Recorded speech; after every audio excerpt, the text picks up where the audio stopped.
les voy a poner el siguiente ejemplo y lo vamos platicando. Entonces, imagínense esta situación. Un hermano tuyo llega con pésimas noticias, pero pésimas noticias. ¿Cuáles son las noticias malas? ¿Han matado a tu familia? En realidad, solo quedan unos pocos. Tu familia está en otra ciudad. ¿Ok? Entonces llegan estas noticias, tú estás lejos de ellos, te enteras que mataron a la mayoría, que solo quedan unos pocos, y estos pocos que quedan están peleándose. No solo eso, la que fuera tu casa un día en esa ciudad está quemada, está completamente destruida. ¿Cuál sería tu primera reacción? Por ejemplo, vamos a preguntarle a mis sobrinos, ¿qué harían ustedes si se enteran que ha pasado esto? Les llega una noticia como esta.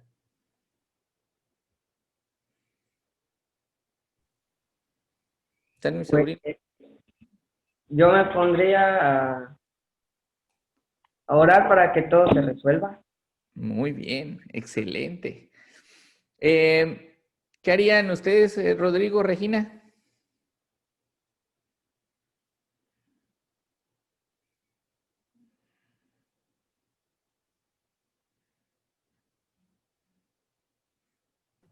Yo explotaría de ira. Muy bien, eso se acerca más a la mentalidad de un adulto. Ok, miren, pasarían muchas cosas. Conforme vamos creciendo, vamos siendo menos dependientes de Dios y eso es lo que tenemos que cuidar, sobrinos, hermanos, todos. Porque cuando nosotros recibimos noticias, malas noticias para nosotros, que tienen que ver de acuerdo a o que tienen que ver con lo económico, o que tienen que ver con la salud, pues normalmente nos angustiamos y lo primero que hacemos es tratar de resolverlo con nuestras propias fuerzas. Es como un impulso, es algo natural. Si te enteras, por ejemplo, que sucedió una catástrofe y se quemó la casa, pues a lo mejor lo primero que piensas es, híjole, ¿cuánto va a costar reparar la casa? ¿Cuáles fueron los daños? Si te enteras que están peleándose, lo primero que vas a hacer es buscar conciliar, hacer algo con tus propias fuerzas. La Biblia nos da muchos ejemplos de cómo tenemos que actuar ante estas situaciones. Y hoy quiero que veamos un ejemplo. Este ejemplo está en Nehemías. Abran sus Biblias en Nehemías, por favor. Vamos a leer Nehemías del 1 al 3.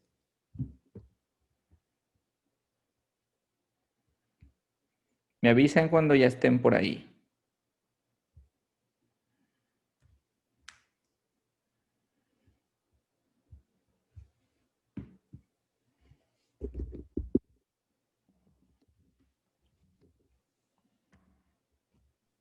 Ok. Bien. Bueno, vamos a leer entonces. A partir del versículo 1 dice, palabras de Nehemías, hijo de Acalías. Aconteció en el mes de Quisleo, en el año 20, estando yo en Susa, capital del reino, que vino Hanani, uno de mis hermanos, con algunos varones de Judá, y les pregunté por los judíos que habían escapado, que habían quedado de la cautividad y por Jerusalén. Y me dijeron, el remanente, los que quedaron de la cautividad allí en la provincia, están en gran mal y afrenta, y el muro de Jerusalén derribado y sus puertas quemadas a fuego. El ejemplo que les ponía es exactamente este. Llega Hanani, que es el hermano de Nehemías, y le dice, ¿qué crees, bro? Muchos judíos han muerto, algunos quedan, otros escaparon y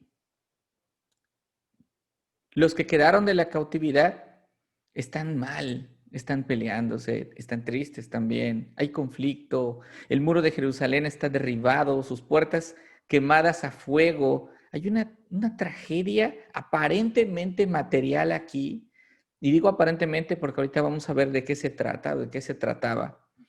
Y esto es algo que puede sucedernos a cualquiera de nosotros y por lo que están pasando muchas familias hoy, ¿no? Por el tema de las inundaciones y por todas las cosas que pueden ocurrir y que ocurren todos los días. Entonces, ¿cuál es la reacción? ¿Qué es lo que hace Nehemías? Él no reacciona buscando la manera de solucionar las cosas por sus propias fuerzas. Él no dice, a ver, hágame un presupuesto para ver cuánto cuesta recuperar todo lo que se ha perdido. Es más, no se dedica a buscar soluciones prontas.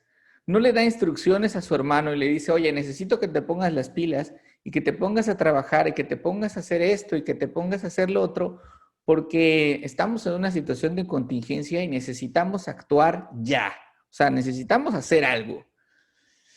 Eso es lo que normalmente pasaría con muchos de nosotros. En lo personal, yo me vi muy reflejado con esto.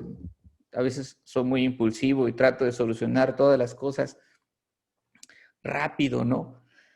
Pero ¿qué dice el versículo 4? Vamos a ver qué dice el versículo 4.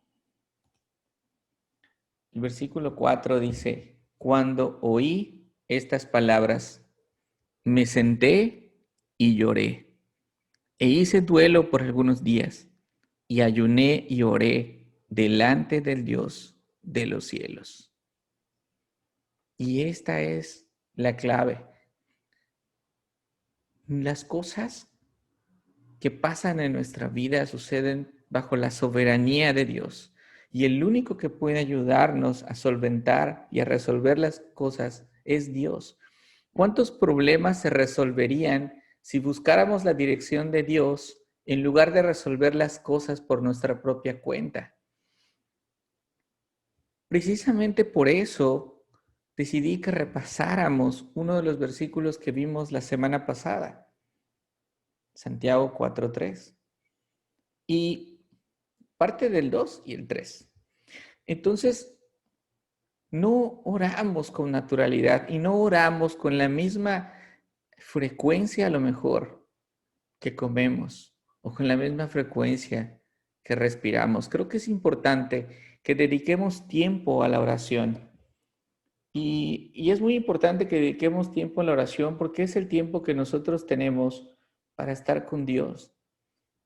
Miren, ahí está fallando. Ahí está. Santiago 4, 2 y 3, que es, no nos salimos de la carta, eso quiero decirles, pero vamos a estar en Nehemías platicando un rato, porque el versículo 2 y 3 de Santiago 4 dice, no tienen porque no piden, es decir, no oran. Y cuando piden, no reciben porque piden con malas intenciones para satisfacer sus propias pasiones. Esta es NBI. Reina Valera dice así.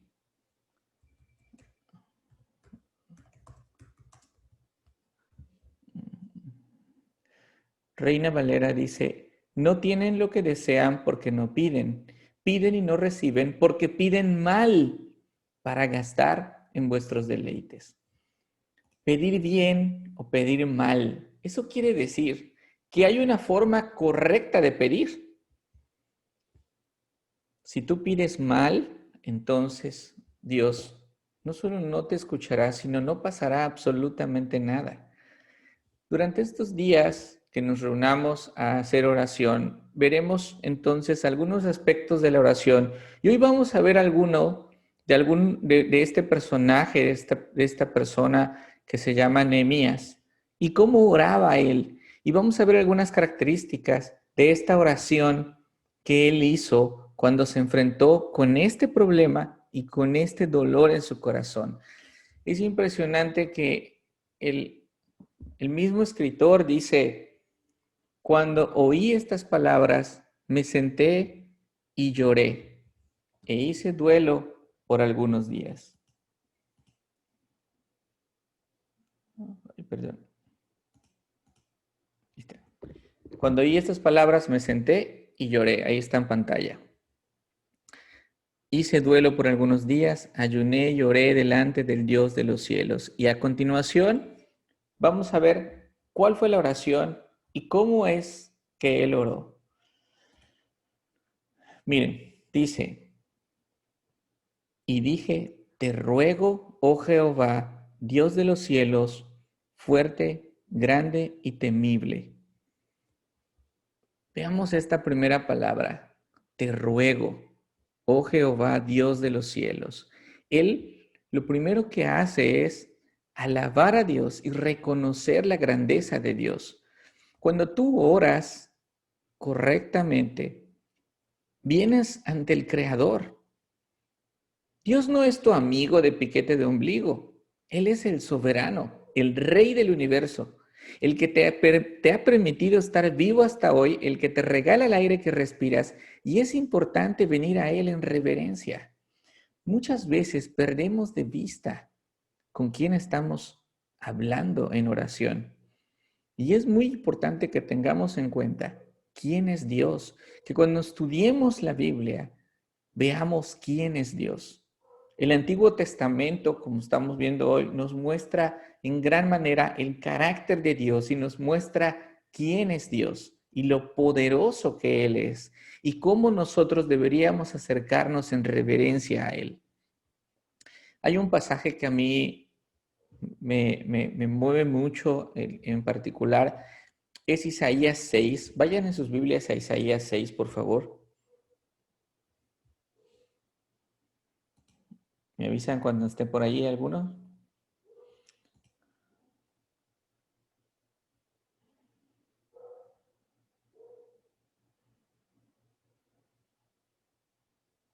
Listo. Ok. Entonces, gracias. ¿Cómo me acerco en reverencia a Dios? Fíjense esto. En el año que murió el rey Usías, vi yo, está hablando Isaías, al Señor sentado sobre un trono alto y sublime, y sus faldas llenaban el templo. Por encima de él había serafines, cada uno tenía alas, con dos cubrían sus rostros, con dos cubrían sus pies y con dos volaban. Y el uno al otro daba voces diciendo, Santo, Santo, Santo, Jehová de los ejércitos, toda la tierra está llena de su gloria. El Señor, Dios, Jehová mismo, se presentaba ante Isaías y describe aquí a unos serafines y a unos seres que bien nos dan algunos detalles. Nosotros ni siquiera podemos a lo mejor imaginarnos cómo serían completamente, pero no es el punto. El punto es que ellos cubrían sus pies, volaban y cubrían sus pies en símbolo de que estaban ante la presencia del Señor y eran indignos ni siquiera de pisar el suelo donde el Señor se estaba manifestando y tenían que cubrirlos. Y ellos decían, Santo, Santo, Santo. Esta santidad, esta repetición de 3 veces santo, sucede únicamente para Dios en la Biblia y es para exaltar la perfección de su pureza. Pero entonces, ¿qué sucede cuando se llena de la presencia de Dios el templo? Porque esto sucedió dentro del templo. Y este es el versículo que a lo mejor pasamos muchas veces de largo cuando leemos, pero fíjense que dice el versículo 4. Y los quiciales de las puertas se estremecieron con la voz del que clamaba, y la casa se llenó de humo. Los quiciales de las puertas son las bisagras, es la parte metálica que está pegada al marco de madera. Son un objeto sin vida. Y ese objeto sin vida se estremeció ante la presencia del Señor. Ante la presencia de Dios, el marco de la puerta y las bisagras de la puerta temblaron ante la presencia del Señor, como queriendo huir de su presencia, como queriendo decir, a ver, yo soy una bisagra, no soy digna de estar enfrente del Señor. Y cuando te das cuenta que una cosa inanimada reconoce que el Creador está presente y se estremece por la voz del Señor. Wow, dices, ¿qué ha pasado conmigo? Mira, los quiciales de las puertas se estremecieron con la voz, con la voz. Dios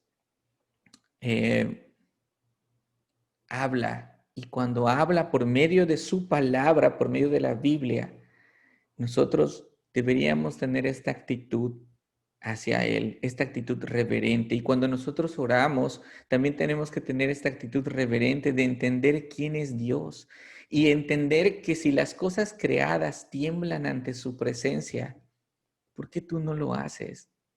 ¿Por qué simplemente lo dejas pasar o no eres obediente o simplemente no tienes ese temor? Tienes que orar también por tener ese temor. Este temor de Dios no es un terror como el que se tiene al asesino de una película. Muchos seguramente vieron Jason de Viernes 13. Ese temor no es. El temor de Dios es un temor reverente, es un temor que tiene un hijo por no desagradar a su Padre que está en los cielos. Ese es el temor de Dios. Ese es el temor santo. Hoy no estamos en la misma situación que Isaías, porque Jesucristo nos ha acercado al trono de la gracia, pero no significa que hoy no temblarían los quiciales de tu puerta, no temblarían las bisagras de tu puerta y tu puerta, si Jehová llenara tu cuarto con su presencia. Sería igual, Dios no ha cambiado, ya lo estudiamos en la misma carta de Santiago, Dios no ha cambiado, es lo mismo. En la oración, tú le clamas a Dios y ese Dios es el mismo Dios que se manifestó a Isaías. Es el mismo Dios, Dios no ha cambiado. Y cómo las cosas inanimadas pueden responder ante la voz de Dios y no. Y cómo el mismo mar puede obedecer a Dios y detenerse y tener un límite y no pasar en ningún límite solo porque Dios dijo, hasta aquí llegarás y hasta ahí llega y tú no lo haces. Entonces, el punto aquí es, ¿quién es Dios?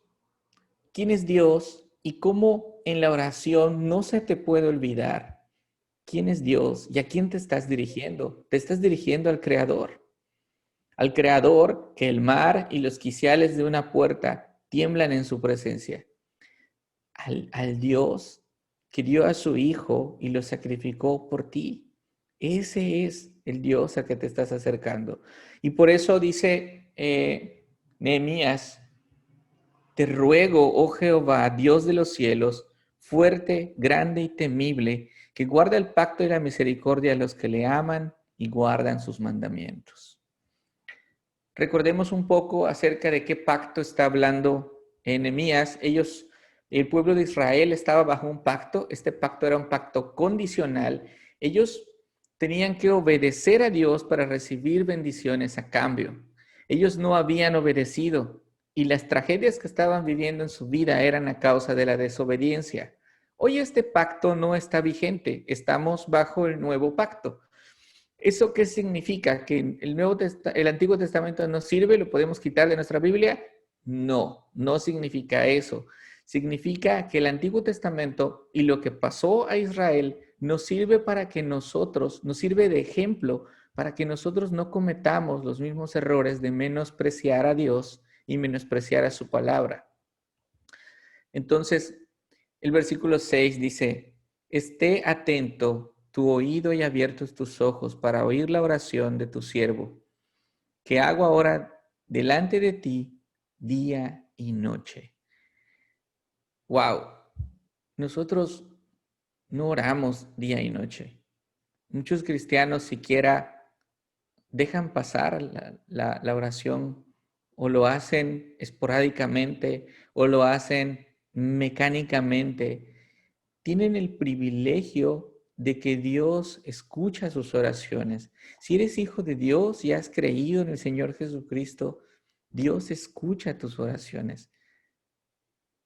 Pero decides no orar, decides no acudir a Él. Él tiene atentos sus oídos y tiene abiertos los ojos para escuchar sus oraciones y simplemente no lo haces, ni siquiera de día ni de noche. Y Nehemías oraba de día y de noche. Pero fíjense de algo que es sumamente importante, es lo que sigue. Dice, ¿por qué oraba? Por los hijos de Israel, tus siervos. Él pudo orar por 1,000,000 de cosas. Nehemías pudo orar a lo mejor por recursos, ¿no? Pudo orar por eh, ayudar a sus hermanos, pudo orar eh, por que se recuperaran a lo mejor las cosas que se habían quemado, porque no pelearan. Pudo orar por un montón de cosas poniéndose él primero y diciendo, Señor, dame, porque yo. Esto es muy común de repente en nosotros. Oramos por nosotros. Oramos y llega un momento, y no está mal orar por nosotros, pero lo que quiero que veamos es que no es el principio bíblico. El principio bíblico es orar por los demás, es orar correctamente. Dios conoce tu corazón, sabe de qué tienes necesidad y se goza en que podamos pedir por otros. Por ejemplo, Jesucristo siempre oró por los suyos. Ya en casa, al rato o en la semana, pueden leer Juan 17. En Juan 17 hay una oración completa del Señor por sus discípulos, por los suyos. Y dice, yo ruego por ellos, no por el mundo, sino por los que me diste, porque tuyos son.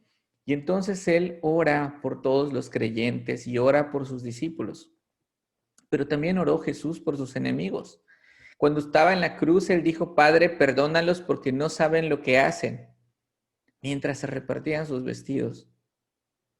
Imagínense, mientras se burlaban de Él, mientras lo golpeaban, mientras estaban crucificándole, Él dijo, Padre, perdónalos porque no saben lo que hacen. Él oraba por los suyos y oraba también por sus enemigos. Oraba por los que el Padre le había dado y por los que el Padre no les había dado. Y es que para nosotros es común orar el yo, es que yo me siento así, es que yo estoy así, es que yo estoy... ¿Y los demás? ¿Oras por los corazones que no se han convertido? ¿Oras por las familias que tienen necesidades más grandes que las tuyas? ¿Oras por tus pastores? ¿Oras por toda la gente que te ha hecho daño y que te hace daño y que seguirá haciéndote daño? ¿Oras por ellos o sigues pidiendo por ti, por ti, por ti, por ti? Cuando el Señor Jesús le tocó orar por él porque angustiado estaba en Getsemaní, su oración fue, hágase tu voluntad y no la mía.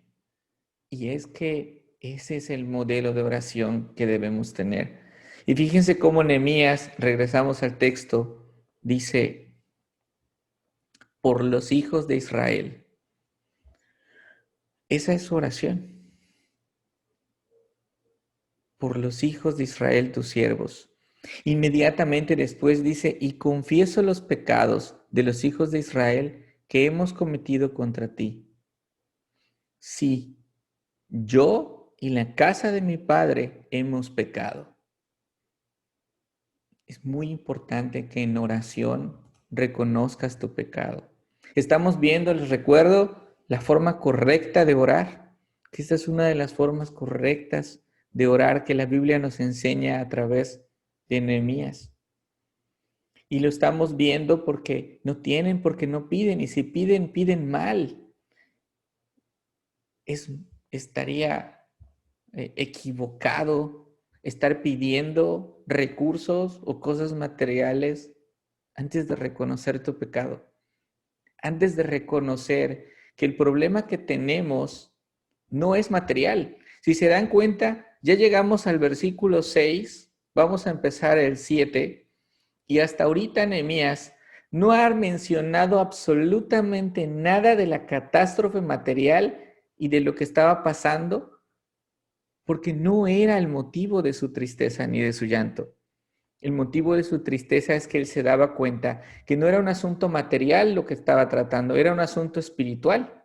Era su pecado, reconocer tu pecado, sacar ese pecado, ponerlo enfrente de ti, traerlo ante el Señor y decirle, Señor, perdóname. Mi asunto es espiritual. Y es que nosotros no tenemos una lucha contra carne ni sangre, dice la Biblia, Nuestra lucha es espiritual. Ese es el problema que nosotros tenemos en el corazón.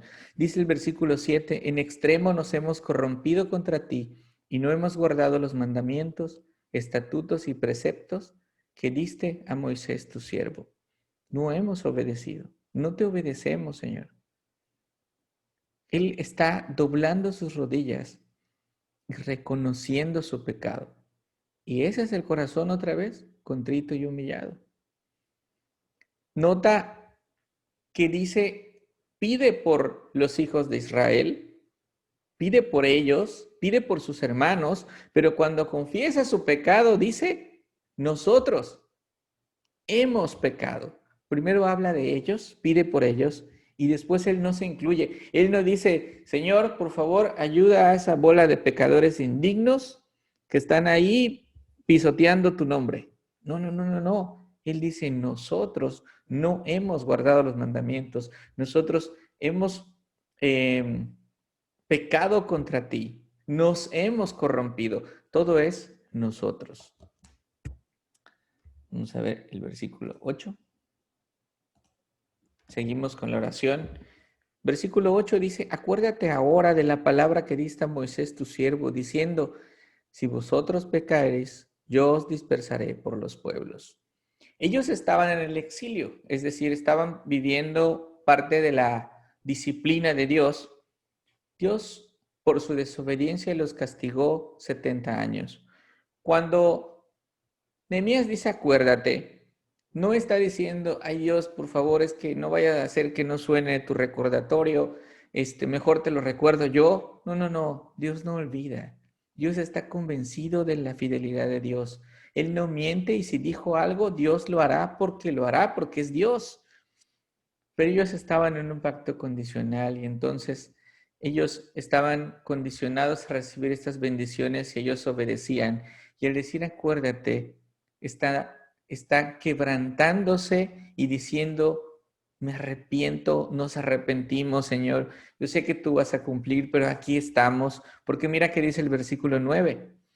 Pero si os volviereis a mí, volviereis, cuando lo vean en el Antiguo Testamento, se refiere a arrepentirse. Es decir, pero si se arrepienten y guardan mis mandamientos y los pusiereis por obra, aunque vuestra dispersión fuera hasta el extremo de los cielos, de allí los recogeré y os traeré al lugar que escogí para hacer habitar allí mi nombre.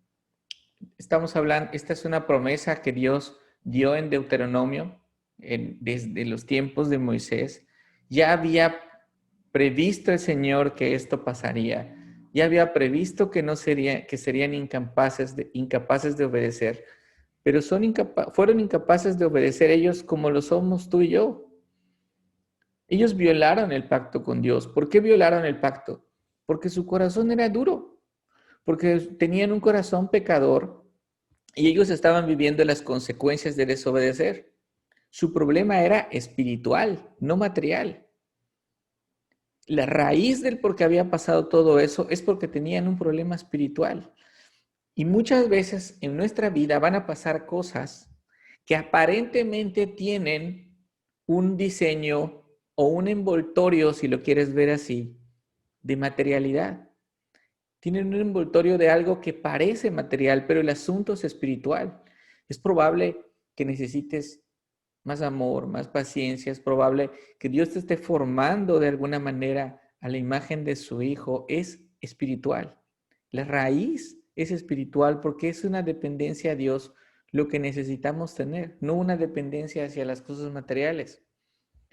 Entonces, sigamos.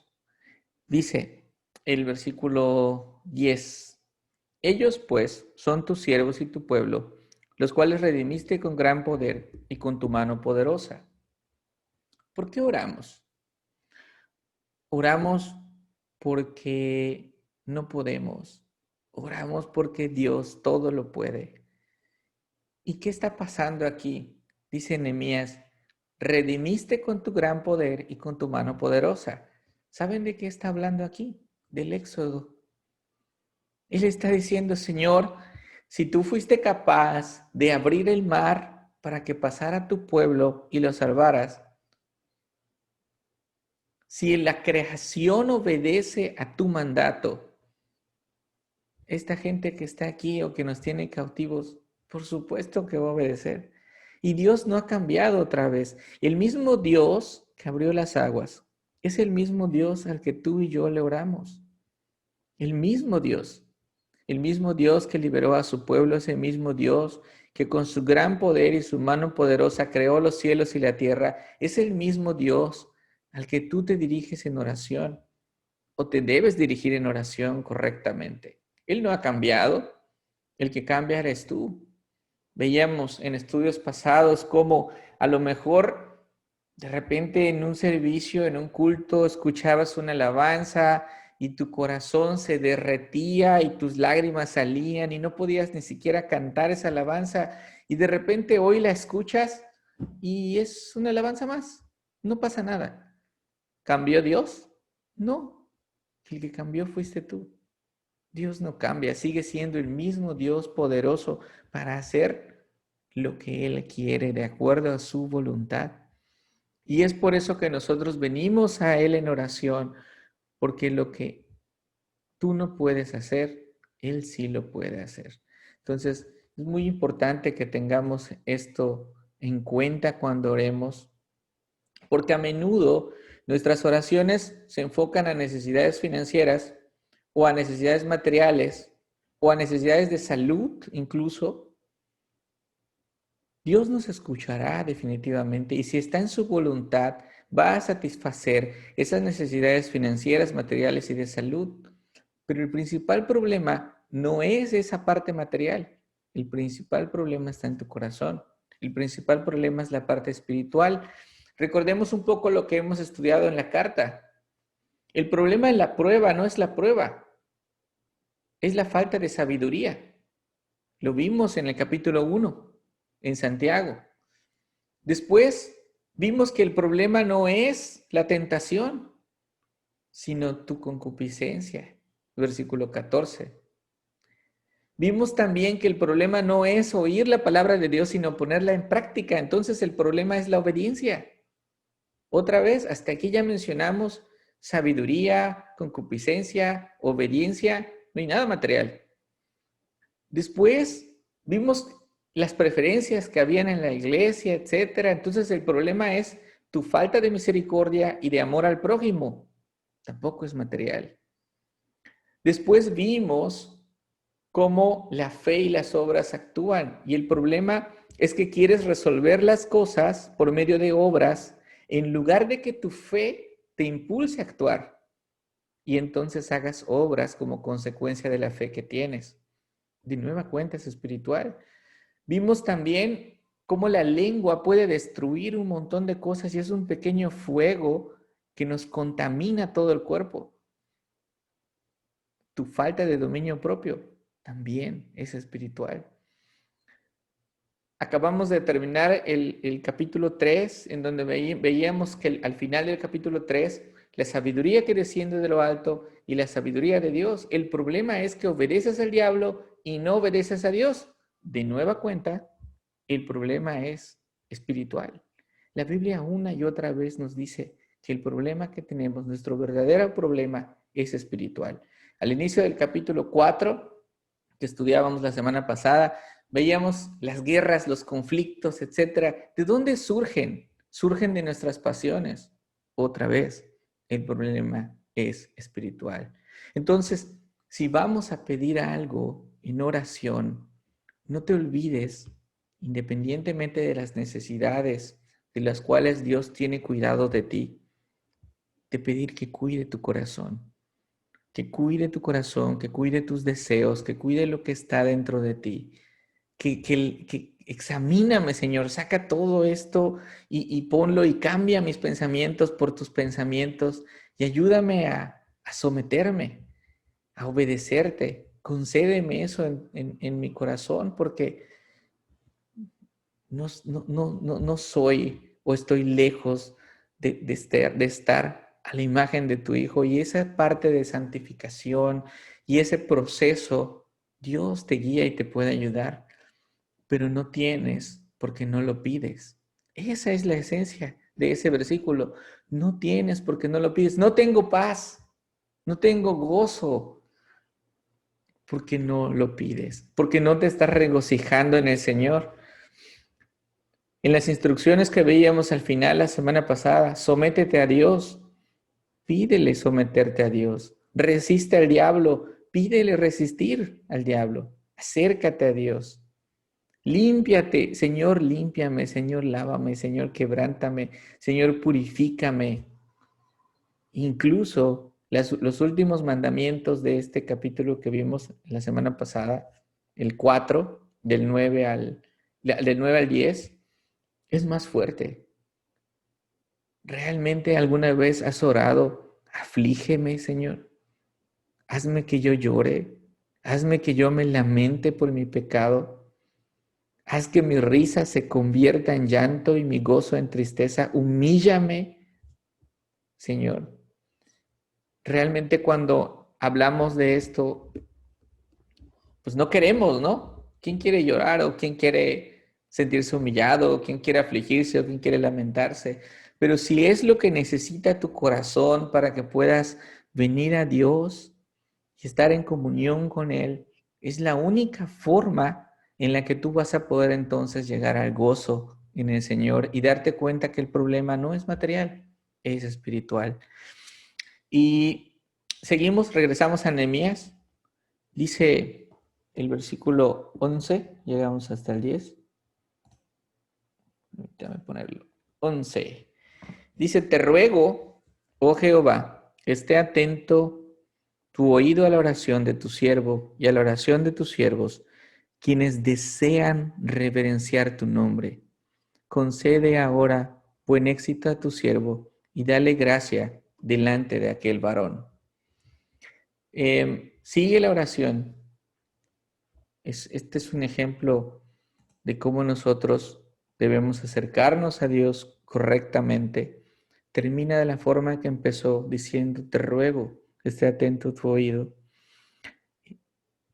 Incluye a sus hermanos y dice, desean reverenciar tu nombre.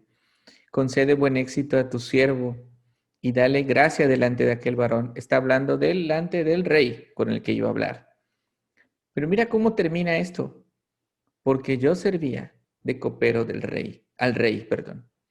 Hay mucha gente que cree y que piensa, no, es que eso de orar, no, la verdad es que eso de orar no es para mí. Eso de orar, eso es para la gente espiritual, eso es para los que están más cercanos a Dios, eso es para aquellos que, pues ya sabes, ¿no? Ellos que siempre están como muy pegados a la iglesia. Y yo no.